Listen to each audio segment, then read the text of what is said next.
Kiai Haji Abdurrahman Wahid atau yang dikenal dengan sebutan Gus Dur, merupakan salah satu Presiden RI yang keempat. Secara silsilah, Gus Dur merupakan cucu dari pendiri dari organisasi Nahdlatul Ulama, yaitu Hadratus Syekh Hashim Asy'ari. Sebagai cucu dari ulama karismatik dari wilayah Jombang, ternyata Gus Dur dikenal oleh kalangan masyarakat sebagai seorang wali. Dari hal tersebut, banyak karomah atau kejadian luar biasa dari Gus Dur yang banyak disaksikan santri beliau, bahkan orang lain. Berikut ini adalah kisah-kisah karomah kewalian dari Gus Dur. Gus Dur membelah diri. Kiai Haji Abdurrahman Wahid atau Gus Dur adalah seorang tokoh dan pemimpin bangsa. Gus Dur diyakini oleh banyak kalangan memiliki berbagai karomah yang dapat dijadikan salah satu alasan untuk mengkategorikannya ke dalam lingkungan para wali. Salah satunya adalah kemampuannya untuk raga sukma, yakni sebuah kemampuan berada di banyak tempat dalam waktu bersamaan. Beberapa orang mengaku pernah membuktikan ilmu raga sukma Gus Dur ini. Berbagai cerita menyebutkan bahwa pada waktu yang sama, banyak orang mengaku bertemu dan bercengkrama dengan Gus Dur pada waktu yang sama. Salah satunya adalah cerita para banser yang sedang menjaga Gus Dur ketika terbaring sakit di Rumah Sakit Koja Jakarta Utara. Pada sekitar tahun 1994-an, kala itu Gus Dur sedang dirawat di Rumah Sakit Umum Daerah Koja Jakarta Utara yang pada masa itu dipimpin oleh adik kandungnya, Umar Wahid. Gus Dur sedang terbaring di kamar dengan dijaga oleh dua orang banser. Seorang banser tampaknya bertindak sebagai komandan. Bila malam hari, kedua banser ini berjaga bergiliran, salah satu tidur dan seorang lainnya terjaga. Hingga pada suatu ketika, seorang yang bertindak sebagai komandan berkata pada temannya, "Saya keluar sebentar, tolong jaga Pak Kiai dengan baik." Tidak lama, saya segera kembali. Dia pun segera berlalu.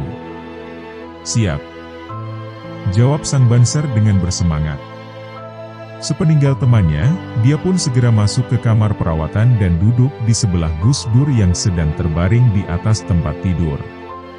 Tidak berapa lama, Gus Dur terbangun dari tidurnya dan mengajaknya keluar mencari udara segar. Dengan tertatih Gus Dur mengajaknya berziarah ke makam Habib Hasan Al-Haddad di dekat pintu Pelabuhan Indonesia atau Pelindo.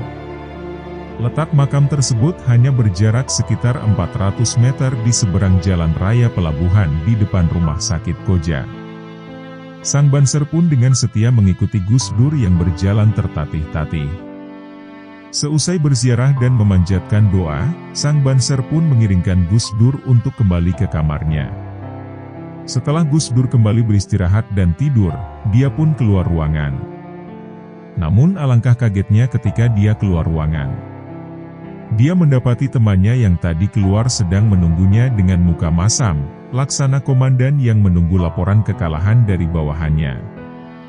Dengan menghardik, sang banser yang berlaku sebagai komandan ini berkata, "Dari mana saja kamu, disuruh jaga kok malah keluyuran seenaknya?" Dengan gelagapan sang banser menjawab, "Siap Endan. Dari mengantar Pak Kiai berziarah. Jangan buat alasan yang aneh-aneh.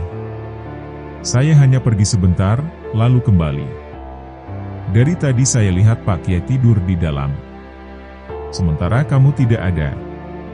Mereka pun kemudian saling berdebat dan bersitegang tentang penglihatan dan pengalamannya masing-masing. Ini adalah kisah nyata yang dialami oleh teman-teman banser di Jakarta Utara, tutur Kiai Haji Miftahul Falah. Membuka langit. Semasa menjadi Presiden Indonesia, Gus Dur sangat rajin menjalin silaturahmi dengan pemimpin negara lain, satu kebiasaan baik yang telah dikembangkan sejak sebelum ia menjadi presiden kepada masyarakat. Salah satu lawatan pentingnya adalah ke India di awal Februari 2000, setelah perjalanan panjang dari Eropa. Di negeri yang dialiri Sungai Gangga ini, Gus Dur bertemu dengan PM Atal Bihari Vajpayee dan Sonia Gandhi dan menerima gelar Doktor Honoris Causa dari Universitas Jawaharlal Nehru. Perjalanan panjang keliling Eropa dan pulangnya melewati India dan dilanjutkan ke Korea Selatan ini menggunakan pesawat kepresidenan, yang tentu saja memiliki standar keamanan dan pelayanan yang terbaik untuk orang paling penting di Indonesia. Pada kunjungan tersebut, ketika pesawat udara mendekati New Delhi, terdapat awan yang sangat gelap yang menutupi bandar udara sehingga tidak mungkin untuk mendarat di Bandara Internasional Indira Gandhi New Delhi, sehingga direncanakan mendarat di bandara lain terdekat sebagai alternatif. Bagi seorang presiden dengan jadwal yang sudah diatur secara ketat karena terbatasnya waktu, kondisi ini tentu akan membuat rencana kegiatan menjadi berantakan. Di tengah-tengah situasi seperti itu, tiba-tiba terjadi sebuah fenomena alam yang sangat ajaib. Tiba-tiba saja langit terbuka dan sehingga pesawat bisa melewati awan dan begitu bisa mendarat, langit kembali tertutup awan hitam kembali. Kisah ini disampaikan oleh pilot pesawat kepresidenan yang sedang bertugas kepada adik Gus Dur, Umar Wahid yang merasa takjub dengan kejadian tersebut. Ini kebetulan atau tidak? Tapi pilot tersebut mengatakan dalam karirnya sebagai pilot, ia tidak pernah mengalami kondisi seperti itu, katanya. Sebagai pilot kepresidenan, tentu saja telah dipilih orang dengan jam terbang tinggi dan kemampuan terbaik. Kondisi seperti itu merupakan fenomena alam aneh yang baginya juga luar biasa dan tak terlupakan. Santri menguji karomah Gus Dur. Kiai Haji Abdurrahman Wahid atau yang lebih akrab disapa Gus Dur memang dikenal memiliki banyak keistimewaan. Salah satu keistimewaan Kiai Haji Abdurrahman Wahid atau Gus Dur yakni mampu mengetahui isi hati seseorang. Kemampuan Gus Dur dalam mengetahui isi hati seseorang tersebut seperti yang pernah dilalami oleh salah satu santri dari Jawa Timur. Santri tersebut pernah menguji kewalian Gus Dur. Pada suatu hari, santri tersebut pergi ke Jakarta untuk suatu keperluan. Keperluan santri tersebut di Jakarta berjalan dengan baik. Sayangnya ada masalah yang dialami oleh santri tersebut saat hendak pulang ke Jawa Timur. Santri tersebut kehabisan uang saku untuk kembali ke Jawa Timur. Ia pun berpikiran untuk bertemu dengan Kiai Haji Said Akil Siraj untuk menyampaikan persoalannya tersebut.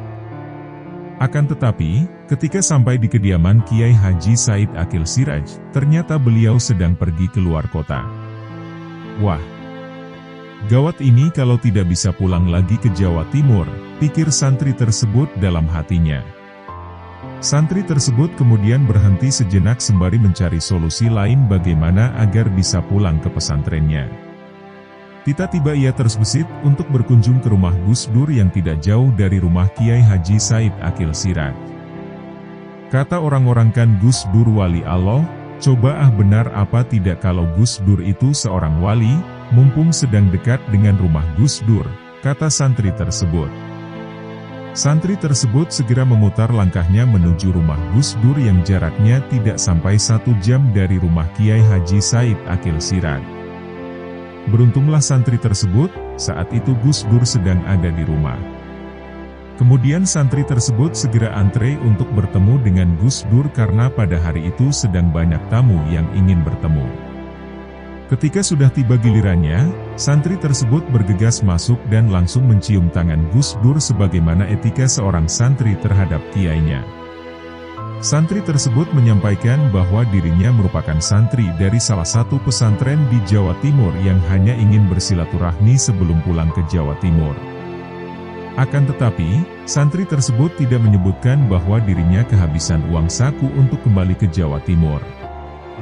Gus Dur rupanya mengetahui permasalahan yang dihadapi oleh santri tersebut. Ketika hendak pamit, santri tersebut diberikan uang oleh Gus Dur yang jumlahnya cukup untuk membeli tiket kereta api kelas bisnis. Sontak saja, santri tersebut merasa senang sekali. Karena ketika pulang ia bisa menggunakan kereta api kelas bisnis dan sisa uangnya masih cukup banyak.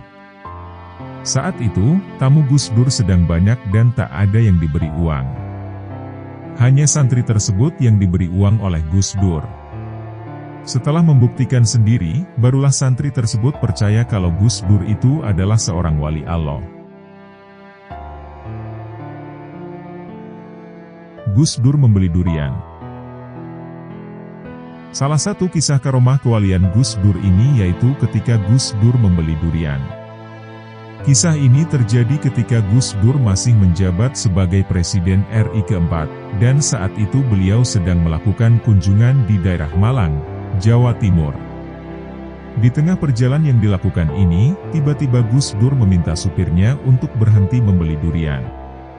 Ketika diminta berhenti, akhirnya seluruh rombongan kepresidenan yang ikut melakukan perjalanan ke Malang ini, berhenti semuanya. Setelah selesai membeli dan membayar durian yang dibeli, Gus Dur meminta sang ajudannya untuk memberikan uang yang di amplop kepada ibu penjual durian. Sang ajudan merasa tidak percaya dengan apa yang diminta oleh Gus Dur, karena uang yang ada di amplop jumlahnya 10 juta. Tapi Gus Dur tetap memaksa untuk memberikan semua uang yang ada di amplop tersebut kepada ibu yang dimaksud. Di saat sang ibu menerima uang dari Gus Dur yang berjumlah 10 juta, dia langsung duduk bersimpuh di hadapan Gus Dur. Subhanallah. Sang ibu merasa bersyukur dan berterima kasih kepada Gus Dur. Karena dia baru saja tidak bisa membawa anaknya pulang dari rumah sakit, jika tidak membawa uang 10 juta. Jadi kedatangan Gus Dur saat itu, seakan-akan mengetahui kebutuhan sang ibu penjual durian akan kebutuhannya yang mendesak. Setelah kejadian itu, uang 10 juta digunakan untuk membawa anaknya pulang dari rumah sakit. Jasad Gus Dur masih utuh. Suatu hari terjadi hujan deras yang mengguyur kota santri Jombang. Akibat peristiwa itu, membuat makam Kiai Haji Abdurrahman Wahid, Gus Dur, di Ponpes Tebu Ireng, Jombang, ambles. Lebih mengherankan, jasad mantan presiden keempat itu masih utuh. Kain kafan yang membungkus jasad Gus Dur pun masih utuh dan putih. Walaupun sudah terkubur selama 1 tahun. Zainul, salah satu petugas keamanan pondok mengatakan, amblesnya makam Gus Dur terjadi 3 hari lalu. Saat itu pengunjung makam Gus Dur sedang tinggi-tingginya. Sudah begitu, hujan deras terus mengguyur kawasan Tebu Ireng. Akibatnya, makam mantan ketua PBNU tersebut ambles. Praktis, kejadian itu membuat penghuni Tebu Ireng kalang kabut. Mereka beramai-ramai melihat kejadian aneh tersebut. Sebuah lubang akibat gerusan air menganga lebar sehingga menampakkan kain kafan pembungkus tubuh tokoh yang dikenal dengan berbagai anekdotnya ini. Subhanallah, kain kafan Gus Dur masih utuh. Putih bersih seperti baru, kata Zainul.